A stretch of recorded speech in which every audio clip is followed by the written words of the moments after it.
大家好，欢迎回到我的频道。今天我们要说一下发生在四川成都的震撼事件。2025年4月15日，一位27岁的年轻人梅世林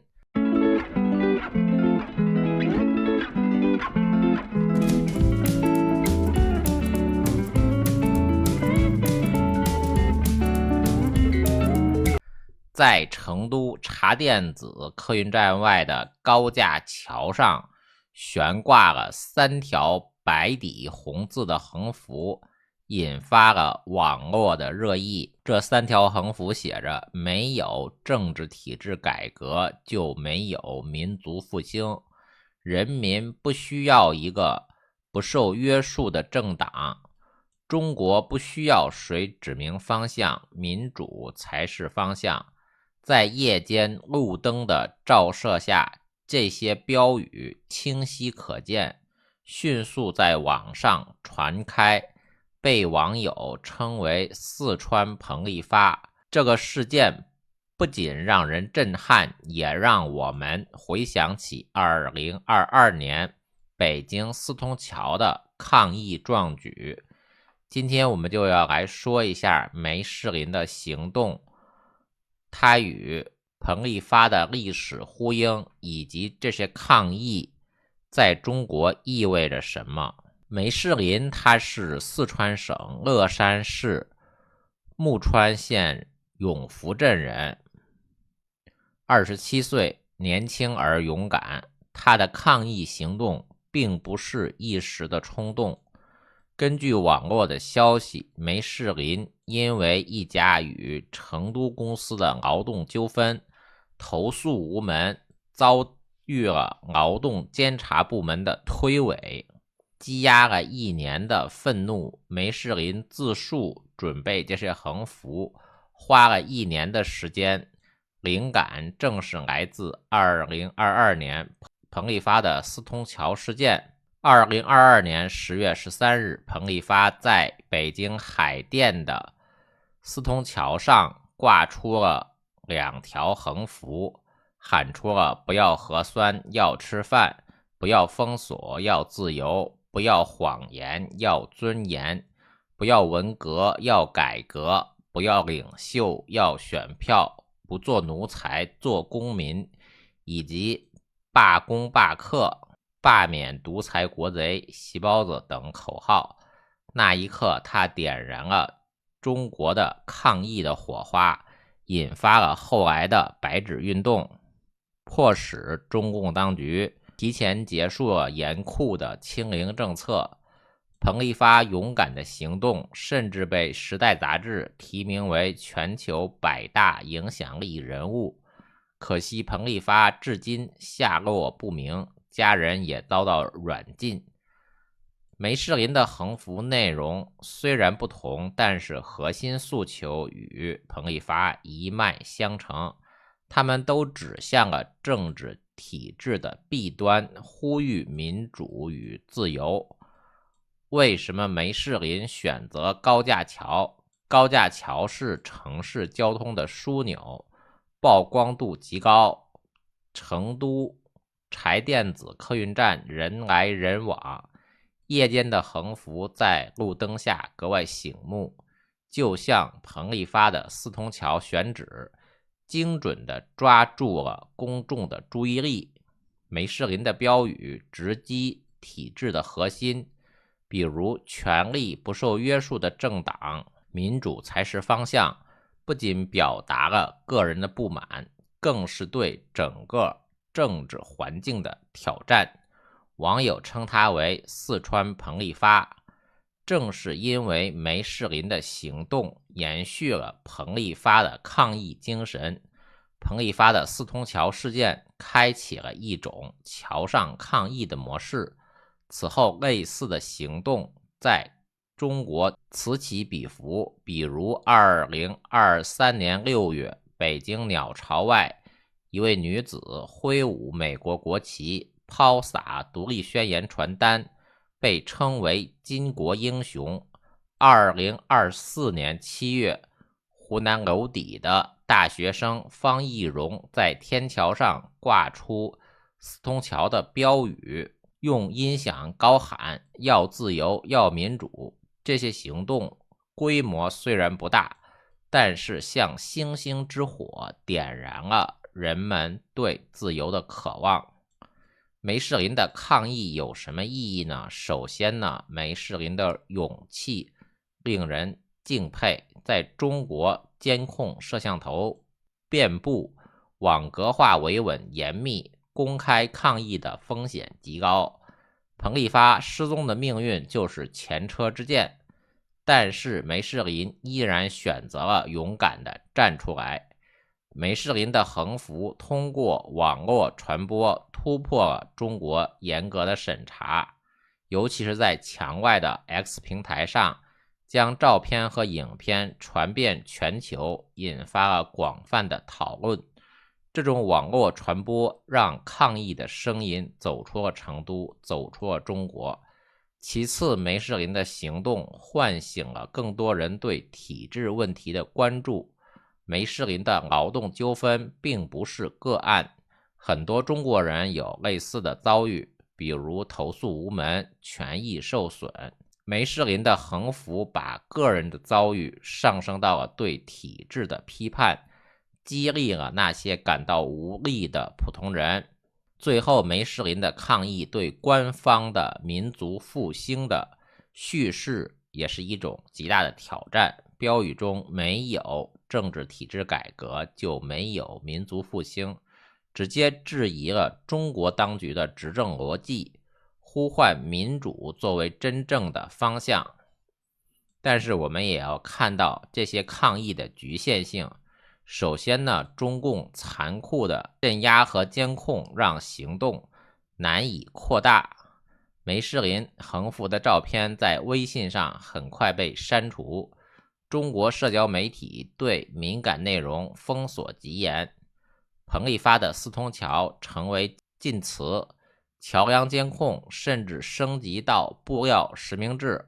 梅士林的行动虽然在网上引发热议，但并没有引发街头抗议，可能是因为民众的恐惧心理，或者是对政治的冷漠。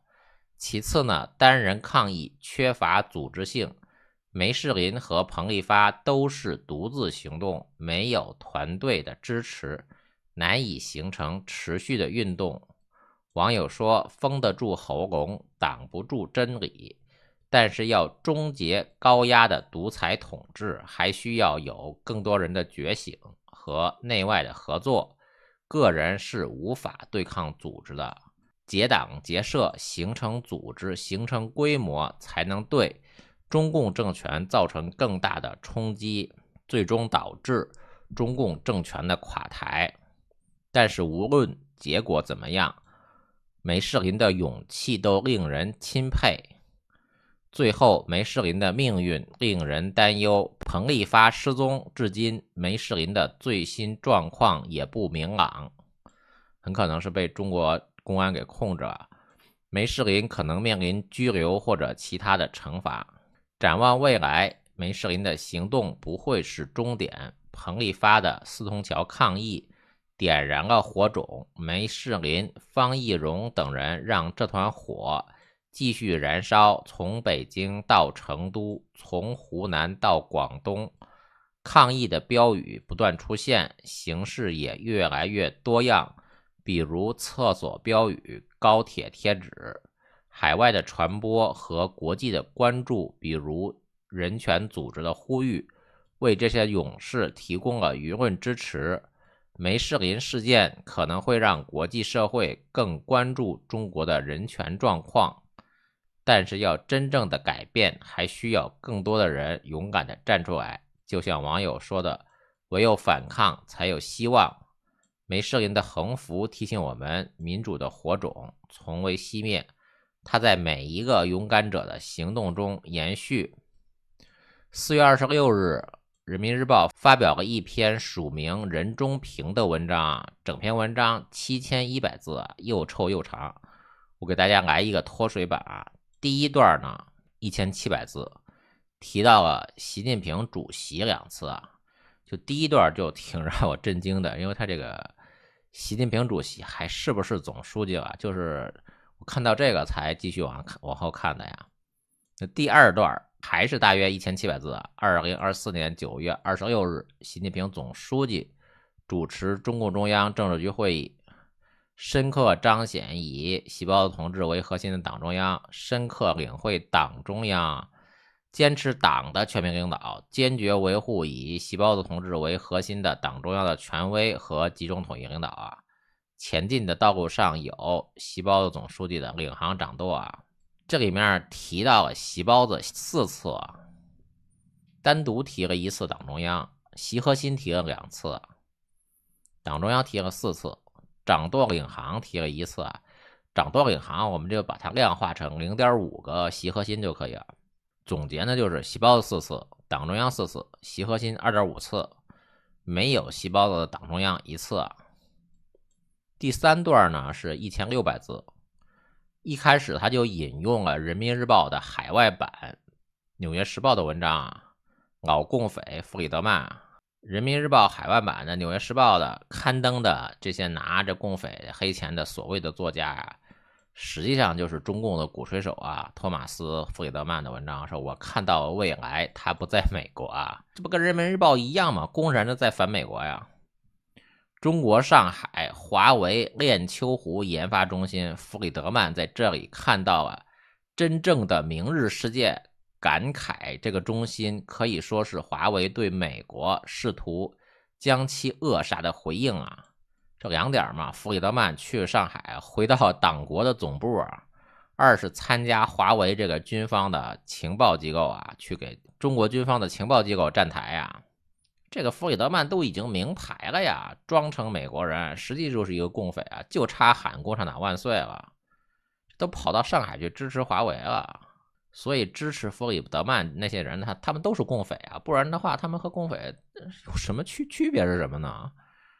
当然了，这个纽约时报所谓的是独立经营，由什么编辑部独立决定发什么，但是弗里德曼这种他发表在是观点的栏目啊，简中这些媒体的专栏作家都是中共赞助的呀。以前有个宋鲁正，天天在 BBC 上发表舔共的文章啊，就是这种经营模式啊。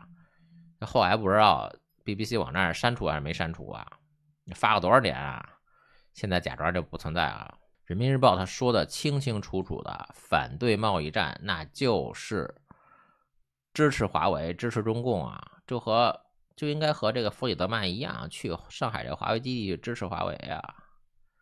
第3段呢，他只提了1句习包子总书记。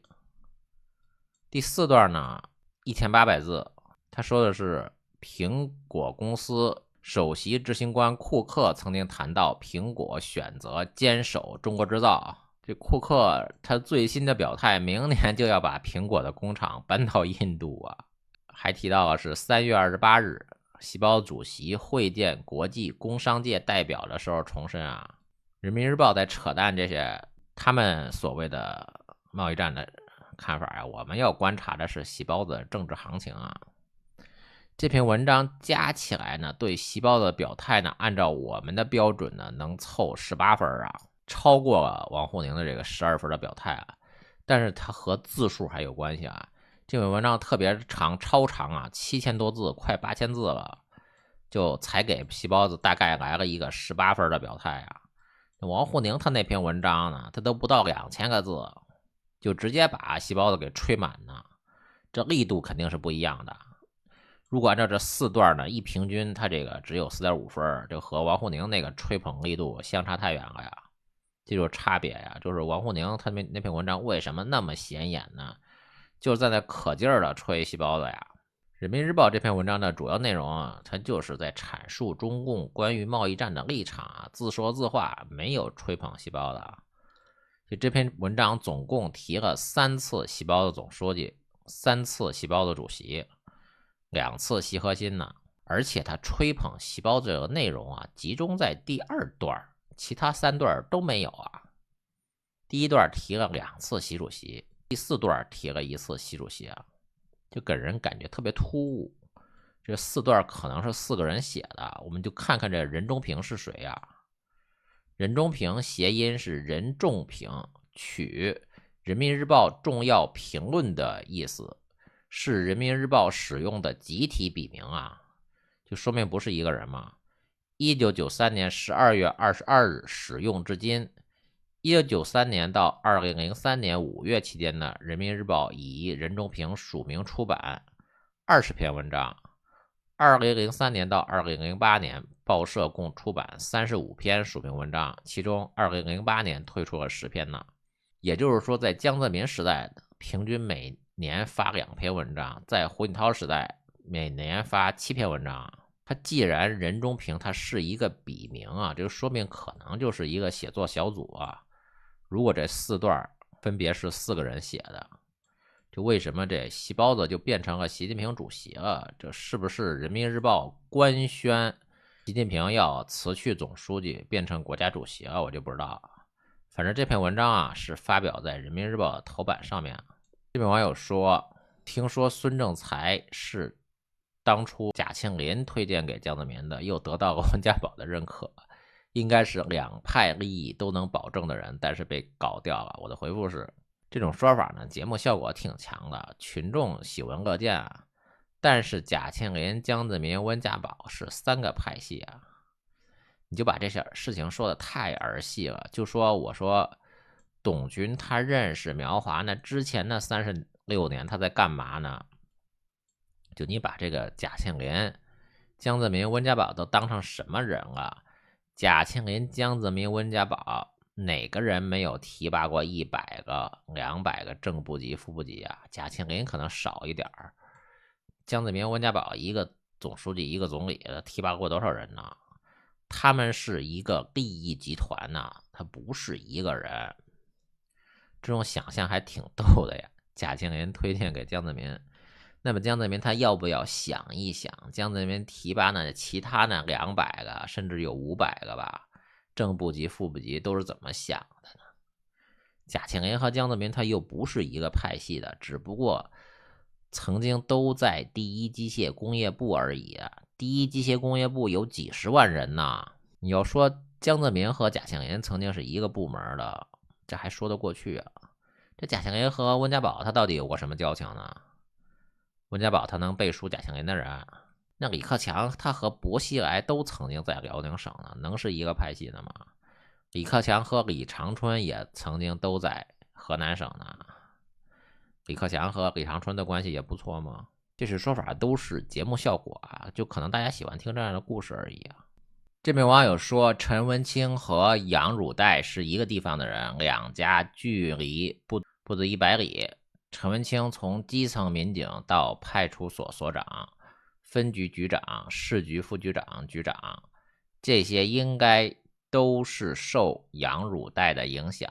杨汝岱曾经是乐山地委书记，后来呢担任四川省委书记好多年。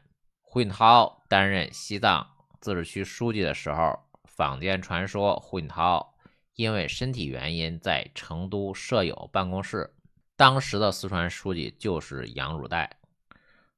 80、90年代的很多官员都乐意去峨眉山游玩，峨眉山是县级市，归乐山市管。有一点是肯定的，陈文清不是杨汝岱的女婿。当地之所以这样说，是因为他们两家很近。陈文清后来的升迁很快，难免这样说了。另外有个字大包读错了，曾任乐山市长的佘国华不是于国华，谢谢。我的回复是谢谢你的说法，你说的比较符合逻辑，值得深入研究啊。我说过，陈文清他前后的市长、市委书记就能看出来他的派系啊。我可以给你提供我的线索啊，陈文清后面这个乐山市长黄明权呢，有可能和陈文清是一个派系的，你可以研究啊。我真的没有深入研究啊，就把每个人都研究一下，应该可以有一定的答案呢。乐山市这个市长查出来就叫于国华，可能是网上的资料写错了呀。佘那个字我认识，杨家将嘛，佘老太君，就都是乐山的，也不好说吧。这个挂横幅的勇士梅士林他也是乐山人呢，难道还能说是陈文清指使的反袭吗？乐山市有300万人口呢。好的，谢谢大家。